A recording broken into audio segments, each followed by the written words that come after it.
Hello everyone, good morning. I hope আপনারা খুব ভালো আছেন, আমি ভীষণ ভালো আছি। তো আজকে আমি যে ভিডিওটা করছি, ভিডিওটার মধ্যে যে লেকচারটা হবে সেটা টোটালি হবে একটা জব রিলেটেড যে এক্সামটা হয় সেটা এসএসসি এক্সাম। আমরা সবাই জানি এসএসসি একটা স্টাফ সিলেকশন একটা এক্সাম হয়, হ্যাঁ, সেটা সেন্ট্রাল গভর্নমেন্টের। সো কী এক্সাম হয় এসএসসির মাধ্যমে এবং তার কোয়ালিফিকেশন কী লাগে সবগুলো আমি আজকে ডিটেলসে বলবো। এবং আমাদের এখানে এসএসসির কী কোর্স করানো হয়, কী কোর্স করানো হয় এবং কে করেন সেটা আমি বলছি। তো দেখো আমাদের এখানে কি হচ্ছে, আমরা সবাই জানো যে আমি এই যে দত্ত ইনস্টিটিউট শুধুমাত্র নিট আর যে কোচিং করানো হতো, এখন কি হচ্ছে এসএসসির কোচিংও করানো হচ্ছে। এসএসসির অলরেডি ব্যাচ আছে। তো অল অ্যাবাউট এসএসসি এক্সামস, এটার মধ্যে আমাদের এসএসসির যে এক্সামগুলো থাকে সেটার মধ্যে থাকে এসএসসি নাম্বার 1 এসএসসি সিজিএল যে এক্সামটা হয় সেটাকে বলা হচ্ছে combined graduate level. Okay, combined graduate level. Okay, that means যারা গ্র্যাজুয়েশন কমপ্লিট করেছে যে কোনো স্ট্রিম থেকে তারা এই এক্সামটা ফেস করতে পারে। আর এই এক্সামটা আমাদের এখানে করানো হয়। নেক্সট নাম্বার হচ্ছে এসএসসি জিডি। এটা হচ্ছে গিয়ে সব ধরনের যারা কনস্টেবল থাকে, কনস্টেবল প্লাস ওদের যে জেনারেল যে ডিউটি থাকে, জেনারেল ডিউটি যারা জব করে তাদের জন্য এটা। তো আমি এটাকে বলছি, এটার মধ্যে যে এসএসসি জিডি, এটার মাধ্যমে তুমি কী যেতে পারো, এনআইএতে যেতে পারো। এটা বাংলাতে হয়, ইংলিশে হয়, সব ভাষাতে হয়। তারপরে তুমি সিআরপিএফে যেতে পারো, তারপরে বিএসএফে যেতে পারো, ঠিক আছে। তো এইরকম করে আইটিবিবিএ যেতে পারো, আসাম রাইফেলস যেতে পারো, আসাম রাইফেলসে যেতে পারো, ঠিক আছে। তারপর আইটিবিপিএফে যেতে পারো। তো এইরকম করে যতগুলা সেন্ট্রাল ইন্ডিয়ান আর্মিতে যেতে পারো, ঠিক আছে। তো এইরকম করে সবগুলাই কনস্টেবল যতগুলো আছে, CRPF, NIA, BSF, Assam rifles, ITBP, এই সবগুলোতে তুমি এই এন্ট্রান্সটার মাধ্যমে এই পরীক্ষাটার মাধ্যমে সিলেকশন হলে যেতে পারো, ঠিক আছে। নেক্সট যে করানো হয় আমাদের এখানে সেটা হচ্ছে এসএসসি সিএসএল। এসএসসি সিএসএল এটার মানে কি স্যার? এটা হচ্ছে combined higher secondary level, combined higher secondary level. Okay, that means যারা ক্লাস 12 পাস করে নিয়েছে তারা এই এক্সামটা ফেস করতে পারে, এই এক্সামটা দিতে পারে। বুঝতে পারছি? যারা ক্লাস 12 পাস করে নিয়েছে তারা এই এক্সামটা, যারা ধরো এটা হচ্ছে কি মাধ্যমিক লেভেলের, এটা ক্লাস 12 এইচএস লেভেল 12 পাস করার পরে যে ধরো কোনো স্টুডেন্ট ক্লাস 12 পাস করে নিল, কলেজে উঠে গেল, তখন সে এক্সামটা কম্বাইন দিতে পারে, ঠিক আছে। আর ওটার জন্য হচ্ছে গ্র্যাজুয়েশনটা কমপ্লিট লাগবে। তারপরে হচ্ছে 4 নম্বর যেটা করানো হয় এসএসসির মাধ্যমে সেটা হচ্ছে এসএসসি সিপিইউ। সিপিইউ মানে central police officer organization, central police organization, ঠিক আছে। একটু মনোযোগ দিয়ে দেখবে। আমি পুরো এসএসসি সম্বন্ধে যারা জানো না তারা পুরোটা দেখলে অনেকটা ক্লিয়ার হয়ে যাবে, ঠিক আছে। তো এটা হচ্ছে central police organization, SSC CPU. তারপর হচ্ছে SSC 5 number SSC MTS.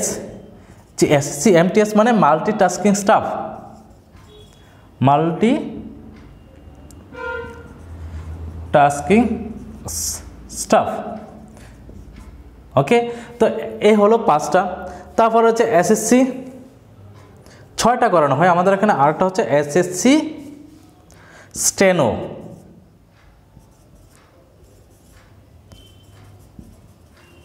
Stenographer, সেটা সি অ্যান্ড ডি গ্রেডের জন্য, ঠিক আছে।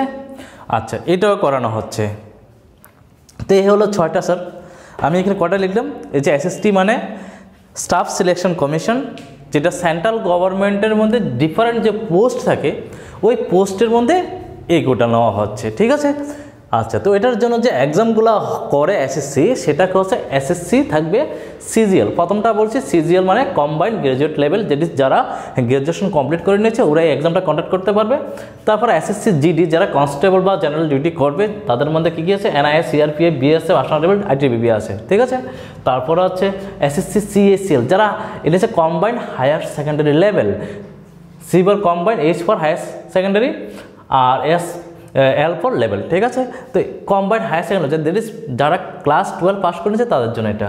তারপর হচ্ছে এসএসসি সিপিইউ মানে সেন্ট্রাল পুলিশ অর্গানাইজেশনের মধ্যে, তারপর এসএসসি এমটিএস যারা মাল্টিটাস্কিং থাকে, অনেক ধরনের স্টাফ দরকার পড়ে, জিডি গ্রুপ ডি থেকে শুরু করে অনেক কিছু গ্রুপ সি, ঠিক আছে। তো মাল্টিটাস্কিং স্টাফের জন্য এসএসসি এমটিএস এক্সামটা হয়। তারপরে এসএসসি স্টেনোগ্রাফারের জন্য এই এক্সামটা হয়। এই যে 6টা এক্সাম হয়, এই 6টা এক্সামের ফুল কোর্সটাই দত্ত ইনস্টিটিউটে করা যায়। এই 6টা এক্সামের যে ফুল কোর্সটাই দত্ত ইনস্টিটিউটে করা যায়, ফুল কোর্স। এবং ঠিক আছে, ফুল কোর্সটাই তুমি এখান থেকে করতে পারো, পুরোপুরি সব পুরো কোর্সটা, ঠিক আছে। তো আমরা সাবজেক্টগুলো মোটামুটি দেখে নিই, কী কী সাবজেক্টস থাকে বা টপিক্স থাকে, সাবজেক্ট বা টপিক্স কী কী থাকে এসএসসি মধ্যে, ঠিক আছে। কী কী সাবজেক্ট বা টপিক্স থাকে। তো প্রথমত হচ্ছে গিয়ে এখানে যে সাবজেক্টটা থাকে সেটা হচ্ছে জেনারেল ইন্টেলিজেন্স অ্যান্ড রিজনিং, এটা একটা থাকে। 2 নম্বর হচ্ছে অ্যাপটিটিউড থাকে। তারপর হচ্ছে কোয়ান্টিটেটিভ অ্যাপটিটিউড, ওকে, কোয়ান্টিটেটিভ অ্যাপটিটিউড, ঠিক আছে, কোয়ান্টিটেটিভ অ্যাপটিটিউড। তারপর হচ্ছে 3 নম্বর, সেটা হচ্ছে গিয়ে জেনারেল অ্যাওয়ারনেস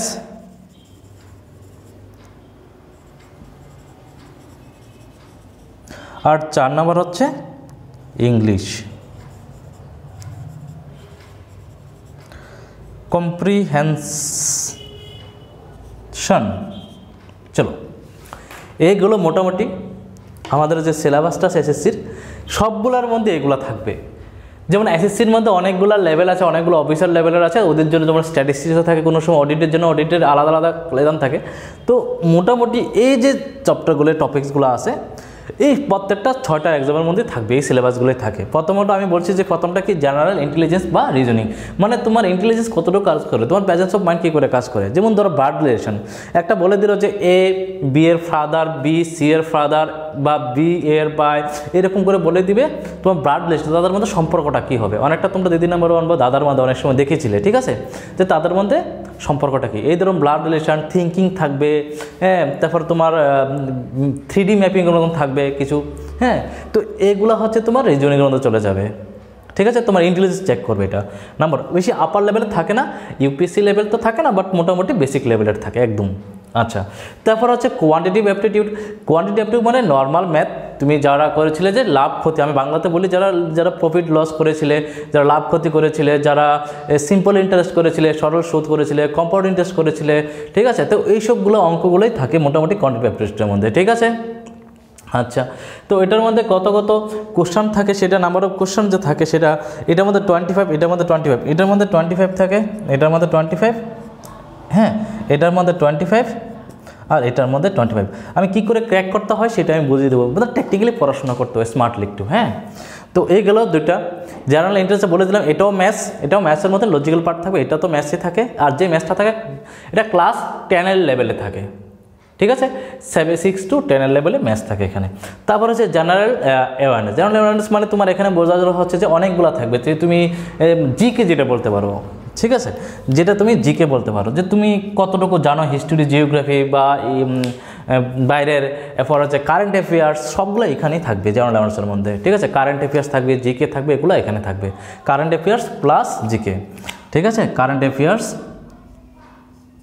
আর হচ্ছে জিকে থাকবে, ঠিক আছে। তো এগুলো জেনারেল অ্যাওয়ারনেসের মধ্যে থাকবে। তারপর হচ্ছে ইংলিশ কনভারসেশন থাকবে, এখানে অ্যান্টোনিম, সিনোনিম, সেন্টেন্স কারেকশন, এগুলো মোটামুটি এই সিলেবাসের মধ্যে। সিলেবাসটা নিয়ে আমি এখন ডিসকাস করছি না, বাট কী কী জিনিস থাকে সেটা যারা একদমই জানো না, যারা জানো তাদের খুবই ভালো। যারা একদমই জানো না যে এসএসসি জিনিসটা কি, এসএসসি হচ্ছে স্টাফ সিলেকশন কমিশন, যেটার মধ্যে দিয়ে তুমি সেন্ট্রাল গভর্নমেন্টের বিভিন্ন পোস্টে তুমি জব পেতে পারো, রেলওয়ে থেকে শুরু করে, পোস্ট অফিস থেকে শুরু করে, নর্মাল অফিসের মধ্যে এবং মিলিটারির মধ্যে, ইন্ডিয়ান ডিফেন্সের মধ্যেও, ঠিক আছে। তো এদের মধ্যে হচ্ছে এই 6টা এক্সাম আমি বলে দিয়েছি অলরেডি, এই 6টা এক্সাম আমি করাই, আমাদের এখানে কন্ডাক্ট করানো হয়, উইথ স্টাডি মেটেরিয়ালসও দেওয়া হবে, হ্যাঁ, ক্লাসও করানো হবে, অনলাইনে করানো হবে।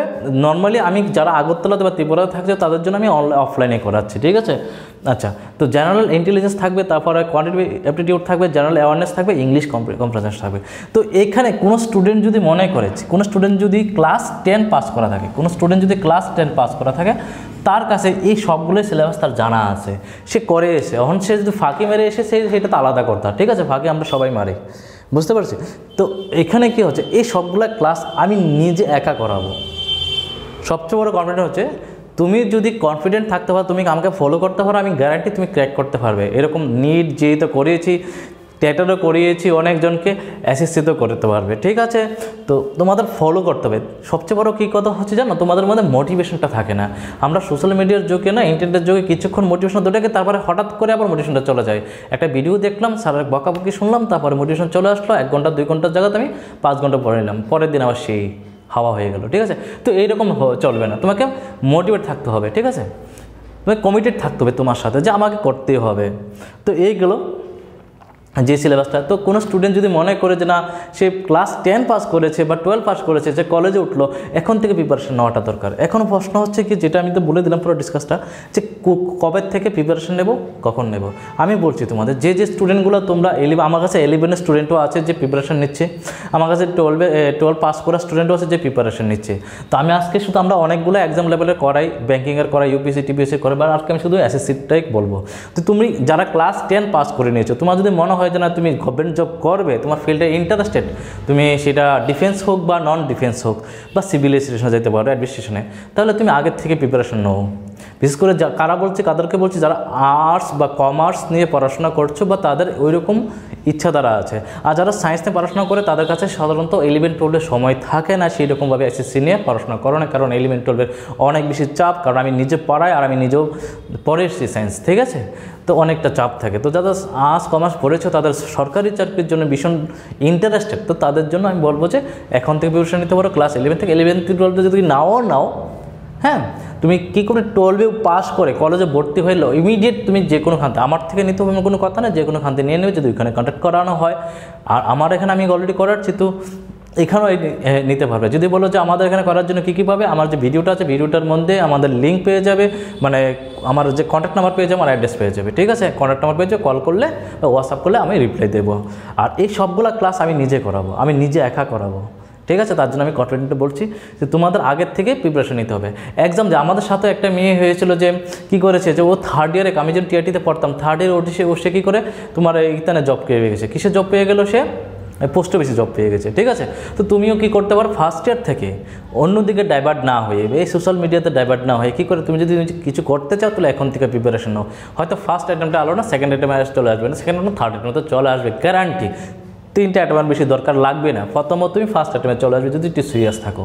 তো তোমার মধ্যে কী হবে না, এটার বলে সুবিধাটা কী, এবার সুবিধাটা হবে কি, যে তোমার মধ্যে একটা প্রেশার আসবে না। তুমি যখন গ্র্যাজুয়েশন কমপ্লিট করে নেবে, তোমার মধ্যে অটোমেটিক একটা প্রেশার চলে আসবে, যে না আমি কী করবো না করবো, ফ্যামিলিতে কী করে ইনকাম করবো না কী করবো, এরকম একটা কী করে চলে আসে, একটা প্রেশার চলে আসে। বিশেষ করে যে ছেলেদের তো বেশি আসে, মেয়েদেরও আসে আজকাল, কিন্তু বা ছেলেদের অনেকটা বেশি আসে, যেটা বাস্তব, এটা মানতে হবে, ঠিক আছে।